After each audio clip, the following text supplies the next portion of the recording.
The audience expected tension. They did not expect a war of smiles, silence, and carefully sharpened words. One host, one guest, one studio in London, and a confrontation that would not stay polite for long. Kevin O'Sullivan had dismantled politicians, celebrities, and billionaires on live television. But tonight, facing Meghan Markle alone under the studio lights, even he had no idea how personal this was about to become. The studio lights of what just happened washed the set in deep blues and golds, reflecting off the glass panels behind the desk. London's skyline glowed on the massive lead wall, like a quiet observer to something it wouldn't be able to stop. The audience applauded as Kevin O'Sullivan adjusted the papers in front of him. His black blazer crisp, his striped shirt slightly open at the collar, relaxed but alert. Then she walked in. Meghan Markle moved with practiced confidence, her dark hair pulled into a low, elegant bun, wearing a fitted sleeveless dark green top that contrasted sharply with the cool-toned studio. She smiled for the cameras, not for the room. The mug with Kevin's face branded on it waited on the table between them like a silent joke. Neither of them acknowledged. Applause rose again. Meghan sat, crossing her legs smoothly, chin high, eyes already scanning Kevin with a polite, distant curiosity, as if she were inspecting furniture rather than a man. Kevin leaned forward slightly, fingers open on the desk. "Tonight we have Meghan Markle with us," he said in a measured voice. "Welcome." "Thank you," Meghan replied brightly. "I'm happy to be here." The words were warm. The tone was not. Kevin smiled faintly. "You don't visit British studios very often anymore." Meghan tilted her head. "I go where the conversations are meaningful," it was said sweetly. The implication was not. A ripple of light discomfort passed through the audience. Kevin didn't flinch. He simply nodded. "Let's start with something simple," he said. "You've spoken often about reclaiming your voice. Do you feel Britain ever truly listened to you?" Meghan's smile tightened into something polished. "I think Britain listened very closely," she said. "Whether it understood is a different matter." Kevin raised an eyebrow. "That sounds like a diplomatic way of saying the country failed you." "I prefer to say expectations failed reality," she replied calmly. "On all sides." Her tone was smooth, almost rehearsed, but the faint edge beneath it was unmistakable. Kevin noticed it. The audience did too. Kevin folded his hands. "Yet you continue to build your public narrative largely through British and American media. Doesn't that suggest you still care deeply about British opinion?" Meghan let out a soft, amused breath. "Kevin, I care about impact," she said, not approval. The words landed sharper than her smile suggested. Kevin leaned back a fraction. "Impact without accountability can look an awful lot like control." A flicker passed through Meghan's eyes. "Only if you assume the public is powerless," she replied coolly, "which I sincerely don't." Kevin's lips curved slightly. "Interesting, because many would argue your public image is managed with remarkable precision." Meghan lifted one eyebrow. "Is that meant to be an accusation or a compliment?" "An observation," Kevin answered. "Then observe this," she said, leaning subtly forward. "Every public figure manages their image. The difference is whether people resent you for doing it well." The audience murmured. A few uneasy laughs followed. Kevin tapped his pen once against the desk. "You make it sound like criticism is always rooted in envy, isn't it?" Meghan asked lightly. Kevin's eyes narrowed just slightly. "Sometimes it's rooted in consequence." Meghan smiled wider. "That's a very British way of romanticizing judgment." The tension thickened. Not loud, not explosive, but unmistakably present. This was no longer a friendly interview. This was measurement. Kevin shifted his weight forward again. "Let's talk about perception," he said. "Many feel you left the UK while still demanding moral authority over it." Meghan's eyes hardened for the first time. "That's a false premise," she said. "I left a role. I did not leave responsibility," Kevin countered immediately. "Yet responsibility usually involves proximity. So does toxicity," Meghan replied without hesitation. A sharp intake of breath swept through the audience. Kevin blinked once. Then he smiled again, but this time it didn't reach his eyes. "I see," he said quietly. "So Britain was toxic." Meghan shrugged slightly. "Certain structures were. You'd know something about that, wouldn't you?" The jab was coated in velvet, but it was a jab. Kevin didn't interrupt her this time. He let the silence grow for half a second too long, enough for every viewer to feel it. "Well," he said slowly, "we've established the tone rather quickly." Man lifted her mug, took a slow sip, then set it down deliberately. "I prefer efficiency," she said. "It saves everyone time." Kevin nodded once. "Then let's not waste any." The camera tightened on both faces. Two smiles, no warmth left between them. And as the audience leaned forward in their seats, one thing had become painfully clear. This interview was no longer about answers. It was about who would lose control first. The smiles were still on their faces. But behind the studio lights, something had already shifted. This was no longer an interview. It had become a contest of endurance. Kevin O'Sullivan had waited long enough, and Meghan Markle had made one critical mistake. She assumed he would keep playing polite. Part 2. When the questions stopped being gentle, the camera pulled back to its wider angle as the applause from the previous exchange faded into an uneasy silence. Kevin glanced at his notes again, but this time he didn't lift the papers. He left them where they were, flat and untouched, as if he no longer needed them. Meghan sat comfortably in her chair, shoulders back, legs crossed, one hand loosely around the mug. She looked unbothered, almost entertained. Kevin spoke again, his tone still controlled, but colder now. You often speak about reclaiming your narrative, he said. Yet critics argue that your public story shifts depending on the platform. One version for American audiences, another for British ones. Which is the real one? Meghan smiled faintly, the one people choose to hear. Kevin's jaw tightened slightly. That sounds like a convenient way to avoid inconsistency. It sounds like reality, she replied. Media filters everything, including your questions. A few people in the audience reacted with soft laughter, nervous, uncertain. Kevin nodded slowly, as if accepting the challenge. Let's test that, he said. You've described your time in the UK as emotionally damaging, yet at the same time, your global recognition comes largely from that period. Do you resent the place that created the platform you now use so freely? Meghan's eyes flicked for a split second. A micro-reaction almost no one would have noticed. Almost.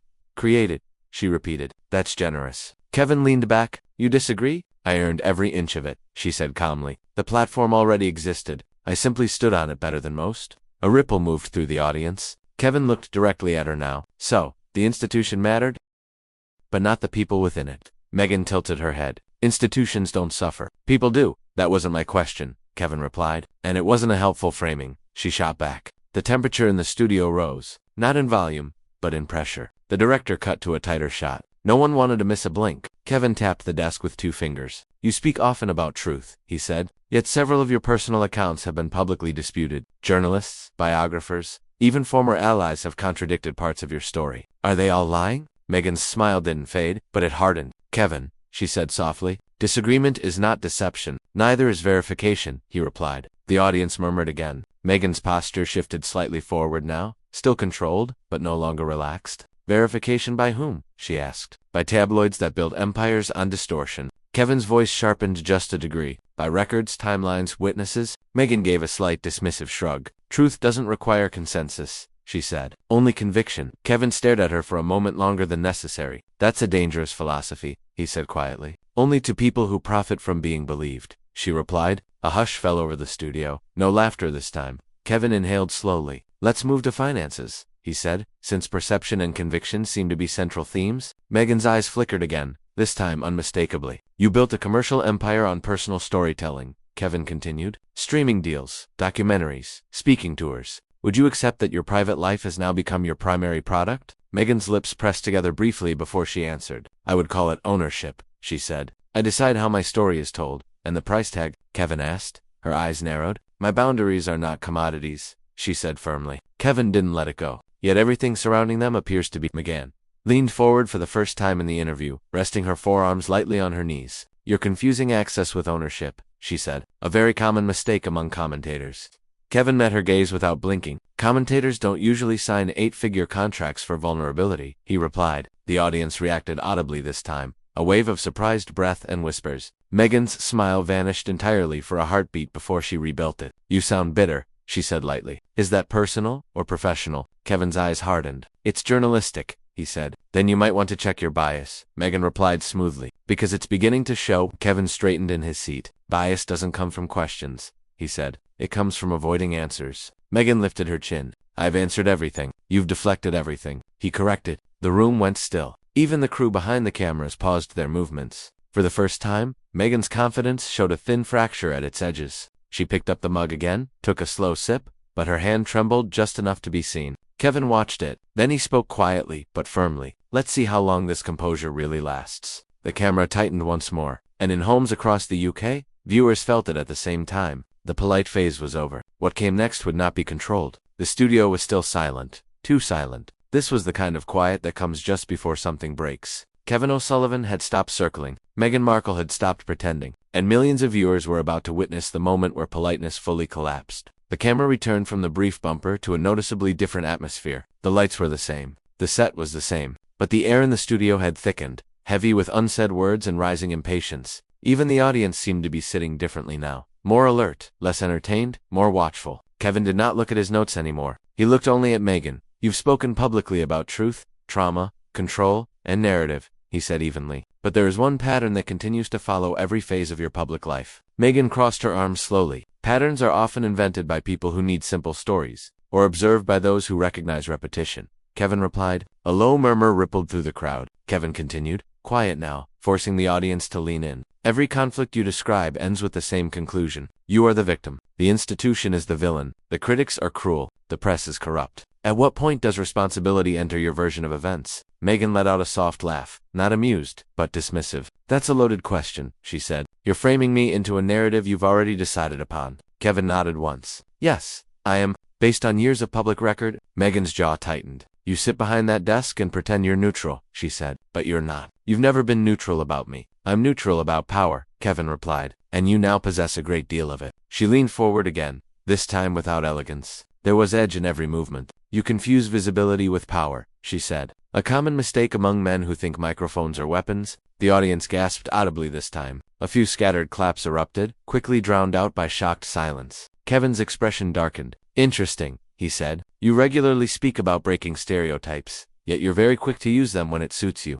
Meghan smiled coldly. I use reality, she replied. You just don't like how it reflects on you. Kevin inhaled slowly, visibly holding his temper in check. Let's talk about public trust, he said. Because it is slipping. Polls, viewership fatigue, international skepticism, these aren't tabloid inventions. They're measurable. Meghan waved one hand dismissively. Public trust is volatile, she said. It rises and falls with attention. None of this is permanent. Kevin leaned closer across the desk. Then why fight so ferociously to control it? For a fraction of a second, Meghan said nothing. That pause, barely perceptible, was the loudest moment of the night. Her eyes hardened. I don't fight to control anything, she said slowly. I fight to survive a system that profits from tearing people apart. Kevin's voice lowered. Yet somehow you always emerge with another platform, another deal, another global spotlight. Her lips curled slightly. Because I'm good at what I do, she said. And what is that exactly? Kevin asked. She held his gaze, staying relevant. A shockwave moved through the audience. Some laughed in stunned disbelief. Others stared in visible discomfort. The illusion cracked. Kevin straightened fully now. So, relevance is the goal, he said. Not reconciliation, not accountability, just endurance. Meghan shrugged. Endurance is what history remembers. Kevin shook his head once slowly. History also remembers its illusions. The atmosphere shifted palpably. Even the crew behind the cameras could be seen exchanging glances. The director's voice hissed faintly through Kevin's earpiece. He didn't react. Instead, he delivered the line that many viewers would replay for weeks. The problem, Meghan, he said calmly, is that illusions eventually demand payment. Her smile vanished. What are you implying? She asked sharply. That every narrative, no matter how polished, Kevin replied, eventually collides with contradiction. The audience fell completely silent now. Meghan. Tone dropped, stripped of polish. You're enjoying this, she said. You've waited your whole career to speak to someone like me this way. Kevin didn't deny it. I've waited to speak to someone who refuses to hear dissent, he said. Yes. She leaned back, laughing coldly. You're obsessed, she said. It's almost flattering. Obsession seeks control, Kevin answered. Scrutiny seeks truth. Meghan shook her head. Truth is subjective, she said. Power decides what survives. Kevin lifted his hand slightly toward the audience. Then let's ask them. A murmur burst through the room like a crack in glass. Meghan's eyes flashed toward the crowd. For the first time, something like uncertainty passed across her face. Kevin watched it happen, and in that instant, the balance of the room shifted. For the first time all night, Meghan was no longer performing for Kevin. She was performing for the audience, and the audience had begun to drift. The camera zoomed in. Kevin spoke again quietly. Now, we reach the part of the conversation where control becomes very expensive. Meghan's fingers tightened against the arm of her chair. The composure she had worn like armor all night was beginning to fracture at the seams, and everyone from the control room to the living rooms across Britain could feel it. The next exchange would not remain professional. The camera returned from the last commercial break to a studio that felt physically heavier. The audience clapped on cue, but the sound was thin, uncertain, almost forced. Kevin sat rigid behind the desk, his papers finally pushed aside. Meghan remained in her chair, posture tall, face carefully composed, but the tension now radiated openly from both of them. Kevin did not waste a single second. You've described yourself tonight as resilient, misunderstood, and endlessly scrutinized, he said. But I want to ask you one simple thing. Meghan's smile was tight. By all means, she replied. Kevin's eyes locked on hers. Do you believe you have ever done anything wrong in the way you've handled your public life? For the first time all evening, Meghan hesitated without masking it. I believe I've done what I had to do, she said carefully. That's not what I asked, Kevin pressed. Wrong is not the same as necessary. Meghan's voice cooled. I reject the premise of moral judgment from people who profit from my suffering. Kevin leaned forward. And yet your suffering has become your most valuable asset. That sentence hit like a blow. Meghan's composure finally cracked. That's vile, she snapped. You sit there behind your desk and monetize cruelty while accusing me of doing the same. The hypocrisy is staggering. Kevin's restraint broke with it. Hypocrisy, he shot back. You sell vulnerability as branding, then demand immunity from criticism. You claim independence while living entirely off public obsession. You condemn institutions while exploiting their legacy. That is not that is strategy. The audience erupted. Gasps, shouts, clapping mixed with boos. The director's voice exploded through Kevin's earpiece, but he ignored it. Meghan stood abruptly. You don't get to define me, she snapped. You've been waiting years for this little performance. Kevin rose halfway from his chair. And you've spent years rehearsing yours. Meghan's voice sharpened into open contempt. This is exactly what people like you do. You provoke, degrade, and then hide behind journalism when challenged. Kevin's voice boomed now. No, journalism challenges power. Propaganda protects it. And tonight, you walked in expecting to control this room. Meghan pointed at him. You are nothing but a bitter commentator, desperate for relevance. Kevin laughed once. Short, sharp, humorless, and you are living proof that relevance without accountability eventually turns into arrogance. The control room lights began flashing. A producer rushed toward the stage edge, motioning urgently. The audience was fully divided now, noise crashing through the studio. Meghan turned toward the cameras. Let the world see this, she said sharply. Let them see how women are treated when they refuse to be submissive. Kevin slammed his hand on the desk. Do not hide behind gender when challenged on behavior, he snapped. That is the oldest manipulation in the book. Meghan's eyes blazed. You are finished, she said coldly. Kevin straightened, towering now. No, he replied. This interview is... He turned toward the cameras. Ladies and gentlemen, this was meant to be a conversation. What we witnessed instead was a public relations performance collapsing under scrutiny. Meghan lunged forward a step. You do not get the final word, she snapped. Kevin's voice cut through the noise like a blade. This is my studio, my broadcast, and you no longer control this room. The producer rushed fully into frame now, whispering urgently. The director signaled to fade. The audience shouted. Meghan stared at Kevin in disbelief. You think you've won? She scoffed. Kevin's answer was quiet and devastating. No, he said. But tonight, the audience did. For a heartbeat, neither of them moved. Then Meghan picked up her mug and deliberately dropped it onto the floor, shattering it across the stage. The audience gasped in unison. I'm done being interrogated by small men, she said. Enjoy your little circus. She turned and walked off the set, heels striking the floor in sharp, furious rhythm. Kevin did not chase her. The cameras cut wide. The director's voice screamed for transition. The closing music began playing over the chaos. Kevin remained standing, hands on the desk, breathing heavy. He looked into the lens one final time. Truth, he said, is not something you perform. It is something that survives confrontation. The screen faded to black. Kevin O'Sullivan would later state only, I asked questions. The reaction told the rest of the story. Meghan's team released a statement calling the broadcast a coordinated ambush. But one thing was undeniable. What just happened would never be remembered for another normal episode again. If this confrontation shocked you, you've only seen one side of what power looks like when it's challenged. Moments like these don't just reveal who speaks the loudest. They reveal who stands when the spotlight turns unforgiving. If you want more true-to-life confrontations, hidden power struggles, and stories that expose what really happens when the cameras don't protect anyone anymore, hit like to support the channel. Subscribe so you don't miss the next story. And tell us in the comments, whose side were you on, Kevin or Meghan? Because the next confrontation is already waiting behind the curtain.